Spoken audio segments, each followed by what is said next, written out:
এবার আমাদেরকে নিচের তথ্যের আলোকে 11 ও 12 নম্বর প্রশ্নের উত্তর করতে বলা হয়েছে। আমাদের তথ্যটা বলা হয়েছে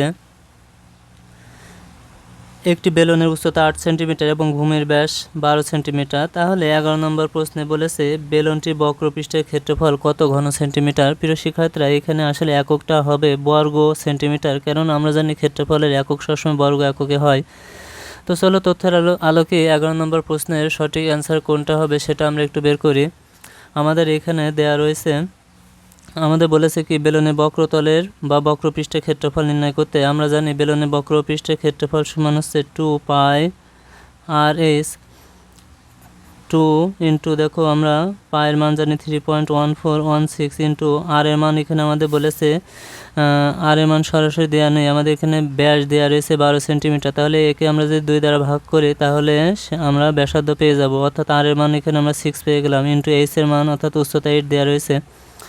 এখন এগুলো আমরা গুণ করে পাবো 301.59। তাহলে 11 নম্বর প্রশ্নের সঠিক উত্তর হবে অপশন গ 301.59। এবার আমরা 12 নম্বর প্রশ্নের সমাধান করব। 12 নম্বর প্রশ্নে বলেছে বেলুনটির আয়তন কত ঘন সেন্টিমিটার হবে।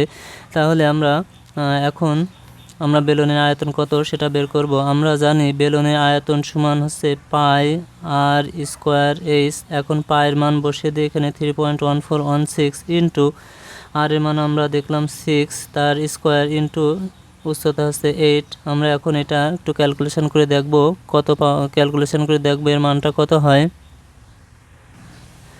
গুণ করার পর আমরা 904.78 ঘন সেন্টিমিটার পেয়েছি। তাহলে আমাদের 12 নম্বর প্রশ্নের সঠিক উত্তর হচ্ছে অপশান খ 904.78। এখন আমরা 13 নম্বর প্রশ্নের সমাধান করব। 13 নম্বর প্রশ্নে বলেছে নিম্নে সেন্টিমিটার এককে 3টি রেখাংশের দৈর্ঘ্য দেওয়া আছে, কোন ক্ষেত্রে একটি ত্রিভুজ আঁকা সম্ভব। কোন ক্ষেত্রে একটি ত্রিভুজ আঁকা সম্ভব চলো আমরা একটু দেখি। আমাদের ক নম্বর অপশানে দেওয়া রয়েছে 2, 3, 5 সেন্টিমিটার বিশিষ্ট 3টি বাহু। এখন আমাদের দেখতে হবে এই বাহুগুলো দ্বারা একটি ত্রিভুজ গঠন করা যায় কিনা। ত্রিভুজ গঠনের ক্ষেত্রে আমরা জানি কোনো ত্রিভুজের যে কোনো দুইটি বাহুর সমষ্টি অপর বাহু অপেক্ষা বৃহত্তর। তো দেখো আমাদের এখানে যে কোনো দুই বাহু এবং অপর বাহু বলতে কি বোঝানো হয়েছে সেটা একটু আমাদের জানতে হবে। আমরা যদি এই বাহুগুলোর মধ্যে 2 আর 3 যে কোনো বাহু চিন্তা করি তাহলে অপর বাহু হবে 5। আবার দেখো যদি আমি 3 আর 5 যে কোনো বাহু চিন্তা করি তাহলে অপর বাহু হবে 2। আবার যদি 2 আর 5 যে কোনো বাহু চিন্তা করি তাহলে অপর বাহু অপেক্ষা অপর বাহু হবে 3। তাহলে এক্ষেত্রে আমরা শর্তটা প্রয়োগ করে দেখি। আমরা জানি যে কোনো দুইটি বাহুর সমষ্টি, তাহলে এখানে দেখো যে কোনো দুইটি বাহুর সমষ্টি অপর বাহু অপেক্ষা বৃহত্তর হতে হবে। তাহলে দেখো এই দুইটা বাহু যদি আমি যোগ করি তাহলে তার যোগফল হচ্ছে 5। তাহলে দেখো এর সমষ্টি, এই দুইটি বাহুর সমষ্টি কিন্তু তার অপর বাহু 5-এর সমান হয়ে গেছে। এক্ষেত্রে কিন্তু আমাদের ত্রিভুজ গঠন করা সম্ভব হবে না। যদিও আবার দেখো যদি আমি 3 আর 5 এই দুইটা বাহু নিই তাহলে 3 আর 5 যোগ করলে আমাদের হয় 8, যা অপর বাহু 2 অপেক্ষা বড় হয়েছে, মানে এক্ষেত্রে শর্তটা কিন্তু মেনেছে। এরূপ হলে আমাদের হবে না, আমাদের প্রতিটা ক্ষেত্রে শর্ত মানতে হবে। দেখো এই ক্ষেত্রে মানেনি, এই ক্ষেত্রে মেনেছে, এরূপ হলে হবে না। সুতরাং ক নম্বর অপশান দ্বারা আমাদের কোনো ত্রিভুজ গঠন করা সম্ভব নয়। এখন আমরা খ নম্বর দেখি। খ নম্বরে বলেছে 6, 7, 8।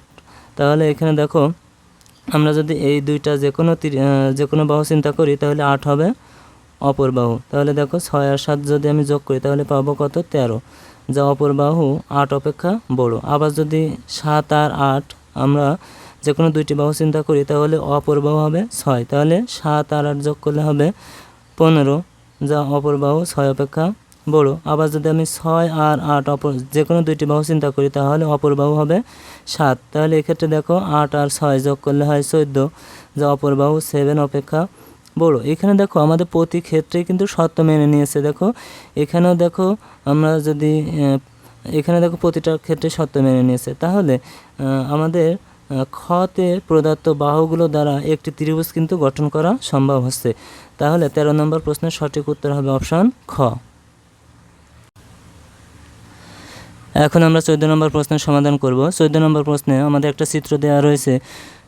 বলা হয়েছে চিত্রে 1 নম্বর উক্তিতে কিউ আর সমান 15, 2 নম্বরে বলা হয়েছে কট পি সমান 8/15 এবং 3 নম্বরে বলা হয়েছে sine theta plus sec theta সমান 409/255। নিচের কোনটি সঠিক সেটা আমরা একটু দেখে আসি। 1 নম্বরে বলেছে কিউ আর সমান 15।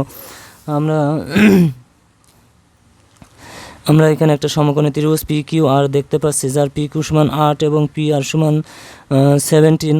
আমাদেরকে বের করতে হবে কিউ আর সমান কত হবে। সমকোণী ত্রিভুজের ক্ষেত্রে আমরা জানি যদি দুইটি বাহুর দৈর্ঘ্য দেওয়া থাকে তাহলে অপর বাহুর দৈর্ঘ্য পিথাগোরাসের উপপাদ্যের মাধ্যমে বের করা যায়। পিথাগোরাসের উপপাদ্য অনুসারে আমরা লিখতে পারি অতিভুজ স্কয়ার সমান লম্ব স্কয়ার প্লাস ভূমি স্কয়ার। এখানে পি আর হচ্ছে অতিভুজ, যেহেতু সমকোণী ত্রিভুজের সমকোণের সামনের বাহুটাকে বলা হয় অতিভুজ আর থেটা কোণের সামনের বাহুকে বলা হয় লম্ব, তাহলে আমরা লিখতে পারি পি আর স্কয়ার সমান P Q square plus Q R square. এখানে আমাদের যে মানগুলো দেওয়া রয়েছে বসিয়ে দিলাম। তাহলে 17কে স্কয়ার করলে পাচ্ছে 289, 8কে স্কয়ার করলে পাচ্ছে 64। এখন আমরা 64কে পক্ষান্তর করে বাম দিকে নিয়ে আসলাম, তাহলে এর সাথে বিয়োগ হয়ে গেল আর বিয়োগ করে 225 পেয়ে গেলাম। যেহেতু কিউ আর স্কয়ারের মান 225, তাহলে আমরা শুধু কিউ আর এর মান পাবো এটার মাথায় রুট করলে। তো এখন আমরা 225কে রুট করে 15 পেলাম, অর্থাৎ কিউ আর এর মান 15। তাহলে 1 নম্বর উক্তি কিন্তু সত্য প্রমাণিত হলো। এখন আমরা দেখব 2 নম্বর উক্তিটি সত্য কি না। 2 নম্বর উক্তিতে আমাদের বলেছে কট পি সমান 8/15, কট পি। তাহলে দেখো আমরা জানি কট সমান আমরা জানি ভূমি বাই লম্ব। তাহলে আমরা যদি একটু চিত্রটা খেয়াল করি, আমাদের কিন্তু এই কোণের সাপেক্ষে আমাদের কটের মান বের করতে বলেছে। তাহলে সমকোণী ত্রিভুজের ক্ষেত্রে আমরা জানি কি যে সমকোণের সামনের বাহুকে বলা হয় অতিভুজ আর সূক্ষ্মকোণের সামনের বাহুকে বলা হয় লম্ব, আর যেটি থাকবে সেটি হবে ভূমি। তাহলে এটা দেখো এই কোণের সাপেক্ষে বের করতে বলেছে, তাহলে এটা হবে লম্ব। তাহলে লম্বের মান আমরা পেয়েছি 15। আর এখানে ভূমি দেখো, ভূমি বলেছে কত, পি কিউ আছে সমান 8। তাহলে ভূমির মান আমরা এখানে বসালাম 8 আর লম্বের মান হচ্ছে 15। তাহলে কট পি সমান 8/15। এই উক্তিটিও কিন্তু সত্য প্রমাণিত হয়ে গেল। এখন আমরা 3 নম্বর উক্তিটি প্রমাণ করার চেষ্টা করব। 3 নম্বরে বলেছে sine theta plus sec theta সমান sine theta plus sec theta সমান, তাহলে এটা আমরা লেফট হ্যান্ড সাইডে চিন্তা করতে পারি। এটা সমান আমাদের 409/255 প্রমাণ করতে বলেছে। তো আমি এখানে মান বসাবো। চিত্র অনুযায়ী দেখো সাইন থেটা সমান আমরা জানি কি লম্ব বাই অতিভুজ। তাহলে এই থেটা কোণের সাপেক্ষে যখন বলেছে তাহলে লম্ব বাই অতিভুজ, তার মানে এটা হবে লম্ব, এটা হবে অতিভুজ। সাইন থেটা সমান লম্ব বাই অতিভুজ, অর্থাৎ লম্বের মান হচ্ছে এখানে 8 আর অতিভুজের মান হচ্ছে 17 প্লাস সেক থেটা সমান আমরা জানি কি ভূমি বাই অতিভুজ বাই ভূমি। তাহলে এখানে দেখো চিত্র অনুযায়ী অতিভুজ আছে এটা 17 আর ভূমি হচ্ছে 15। এখন আমরা এটা লসাগু করব। লসাগু হচ্ছে 17 গুণ 15, এটা হচ্ছে লসাগু। তো এখন দেখো আমরা এখান থেকে তাহলে পাচ্ছি কত লসাগু, 17 আর 17 চলে যায়, তাহলে 8 আর 15 গুণ করতে হবে। 8 আর 15 গুণ করলে আমাদের হবে 5 × 8 = 40, 0 হাতে 4, 8 × 8 = 4, 12, 120 যোগ এখান থেকে দেখো 15 উঠে যায়, তাহলে এখানে থাকবে কত, 17 গুণ 17, তার মানে 289। এখন আমরা এই দুইটা যোগ করব, তাহলে 9 এর সাথে 0 যোগ করলে 9, 8 এর সাথে 2 যোগ করলে হয় 10, হাতে 1, 2 আর 1 2 আর 1 3 আর 1 409, আর 17 আর 15 গুণ করলে আসে 255। সুতরাং 3 নম্বর উক্তিটিও কিন্তু সত্য প্রমাণিত হলো। তাহলে 14 নম্বর প্রশ্নের সঠিক উত্তর হবে অপশন ঘ 1, 2 ও 3। এখন আমরা 15 নম্বর প্রশ্নের সমাধান করব। 15 নম্বর প্রশ্নে বলেছে কোন বৃত্তের উপচাপে অন্তর্লিখিত কোণ নিচের কোণটি। তো চলো যে বৃত্তের উপচাপে অন্তর্লিখিত কোণ নিচের কোণটি হবে সেটা একটু আমরা জেনে নিই। আমরা যদি এই চিত্রটা একটু খেয়াল করি তাহলে দেখো আমরা জানি যে কোনো বৃত্তের অর্ধবৃত্ত অপেক্ষা ছোট চাপকে উপচাপ বলা হয় আর অর্ধবৃত্ত অপেক্ষা বড় চাপকে অধিচাপ বলা হয়। অর্থাৎ চিত্রে ABC এটা একটি অর্ধবৃত্ত অপেক্ষা ছোট চাপ, তাহলে এটাকে উপচাপ বলা হবে। আর যদি আমরা এ বি আর বিসি যোগ করি তাহলে এখানে দেখো একটা কোণ তৈরি হয়, আর এই কোণটা সবসময় স্থূল কোণ হয়ে থাকে। এজন্য আমরা বলতে পারি যে কোনো বৃত্তের উপচাপে অন্তর্লিখিত কোণ একটি স্থূল কোণ। তাহলে 15 নম্বর প্রশ্নের সঠিক অ্যান্সার হচ্ছে অপশান খ, স্থূল কোণ। এখন আমরা 16 নম্বর প্রশ্নের সমাধান করব। 16 নম্বর প্রশ্নে আমাদের একটা ধারা দেওয়া রয়েছে, বলা হয়েছে ধারাটির কোণ পদ 1/4। তো চলো ধারাটির কোণ পদ 104 হবে সেটা আমরা একটু নির্ণয় করি। প্রথমে আমরা প্রদত্ত ধারাটা একটু লিখে নিচ্ছি, 32 যোগ 16 যোগ 8 যোগ ডট ডট। তো ধারাটির প্রথম পদে সমান 32 এবং সাধারণ অনুপাত সমান হচ্ছে 16/32 সমান হচ্ছে হাফ। তাহলে আমরা বুঝতে পারছি এটি একটি গুণোত্তর ধারা। আর আমাদের এই গুণোত্তর ধারার কোন পদের মান 1/4 সেটা বের করতে বলেছে। গুণোত্তর ধারার ক্ষেত্রে আমরা জানি সাধারণ বা এনতম পদ সমান এ আর এন মাইনাস 1, আর এই পদের মান আমাদের দেওয়া রয়েছে 1/4। সুতরাং আমরা লিখতে পারি প্রশ্ন মতে a r to the power n minus 1 সমান 1/4। তো এর মান বসিয়ে দিয়েছি, আর এর মান বসিয়ে দিয়েছি, দিয়ে আমরা কি করলাম 32টাকে পক্ষান্তর করে ডান পক্ষে নিয়ে গেছি, যেহেতু এটার সাথে গুণ আকারে ছিল, ওপাশে যে 1/4 সাথে ভাগ হয়েছে। এখন আমরা কি করেছি 4-এর সাথে 32 গুণ করে 1/28 পেয়েছি। দেখো আমাদের লক্ষ্য আছে এখান থেকে এই পদ সংখ্যা n এর মানটা বের করতে হবে, আর n এর মানটা দেখো রয়েছে পাওয়ারে। সুতরাং আমাদের এখান থেকে বেজ উঠিয়ে দিতে হবে, তাহলে কিন্তু পাওয়ারের মানটা আমরা সহজে বের করতে পারবো। এজন্য কি করব, দেখো এ পাশে বেজ আছে হাফ, যেহেতু আমরা বেজটাকে উঠাবো তাহলে এ পাশে বেজ আমরা হাফ নেব। হাফ, এখন হাফের পাওয়ার কত নিলে তার মানে 1/128 হবে সেটা আমাদের বসাতে হবে। আমরা জানি হাফের পাওয়ার যদি 7 নেই তাহলে তার মান 1/128 হয়, এই কারণে আমরা হাফের পাওয়ার এখানে 7 নিয়েছি। সূচকীয় রাশির ক্ষেত্রে আমরা জানি যদি সূচকীয় সমীকরণের ক্ষেত্রে আমরা জানি যদি উভয় পক্ষে বেজ একই হয় তাহলে বেজ উঠানো যায়। তো দেখো এখানে বেজ হাফ, আবার এখানেও বেজ হাফ, অর্থাৎ উভয় পক্ষে বেজ একই আছে, এজন্য আমরা বেজ উঠাই দিলে পাবো n-1 সমান 7। তাহলে শুধু n সমান পাবো 7 + 1, অতএব n সমান 8 পাওয়া গেল। তাহলে আমাদের 16 নম্বর প্রশ্নের সঠিক অ্যান্সার হচ্ছে অপশান গ, 8। এখন আমরা নিচের তথ্যের ভিত্তিতে 17 ও 18 নম্বর প্রশ্নের উত্তর করব। আমাদের একটা তথ্য দেওয়া রয়েছে, সেটা হচ্ছে x - 3 - 2 √2 সমান 0 হলে 17 নম্বরে বলেছে x - 1/x সমান কত। তো চলো আমরা নিচের তথ্য আলোকে 17 নম্বর অ্যান্সার কত হবে সেটা একটু বের করি। আমাদের দেওয়া আছে x - 2 √2 সমান 0, তাহলে x - 1/x এর মান কত হবে সেটা বের করতে বলেছে। আমরা জানি x - 1/x হোল স্কয়ার সমান x + 1/x whole square minus 4a into b। এক্ষেত্রে যদি আমরা x + 1/x এর মান জানতে পারতাম তাহলে কিন্তু সহজেই আমরা x - 1/x স্কয়ার এর মানটা বের করতে পারতাম, পরে সেখান থেকে x - 1/x এর মান বের করতে পারতাম। কিন্তু মানটা আমাদের না দেওয়া থাকায় আমাদের এখানে যে তথ্য দেওয়া রয়েছে সেই তথ্যের ভিত্তিতে কিন্তু প্রথমে x + 1/x এর মানটা বের করে নিতে হবে। এজন্য আমরা দেওয়া আছে বলে এই অংশটুকু লিখে নিলাম। তারপরে কি করব, আমরা x সমান 3 + 2 √2 লিখব, অর্থাৎ এই অংশটুকু আমরা ডান দিকে নিলে আমাদের এটা 3 + 2 √2 পেলাম। এখন আমরা কি করব, এই অংশটুকু বিপরীতকরণ করব, অর্থাৎ এটাকে উল্টায় দিব। তাহলে দেখো এর নিচে 1 আছে, 1 উপরে গেল, আবার এর নিচে 1 আছে সেটা উপরে গেল, আর এটা নিচে আসলো।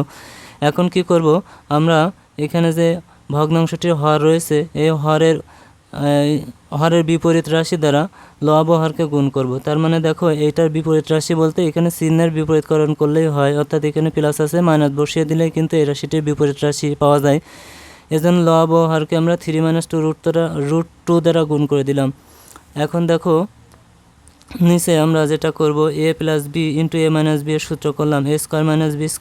এখন 3কে স্কোয়ার করলে হয় 9, আর 2কে স্কোয়ার করলে হয় 4, আর √2 স্কোয়ার মানে 2।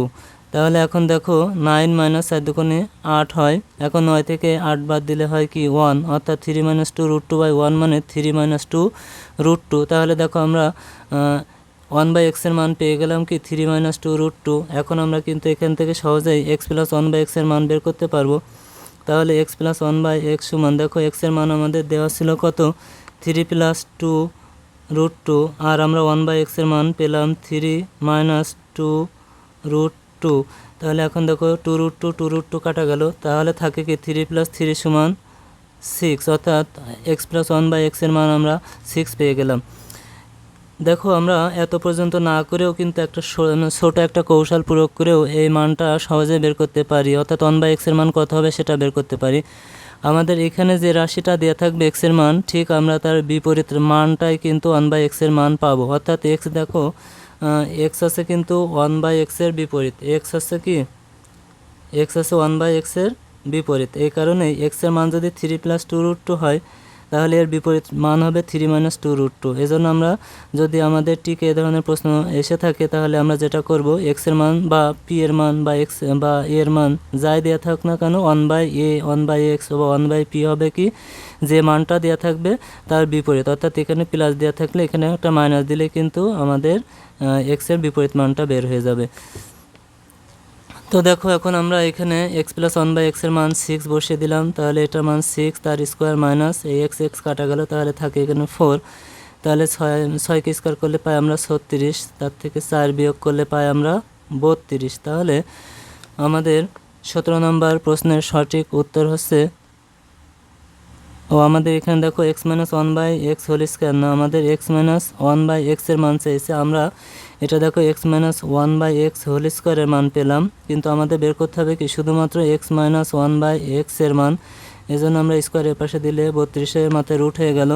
এখন দেখো 32কে আমরা যদি ভাঙি, তাহলে আমরা জানি কি 16 × 2 = 32, তার মাথায় রুট। এখন যদি 16কে রুট করি আমরা পাবো 4, আর 2কে রুট করলে পাই √2।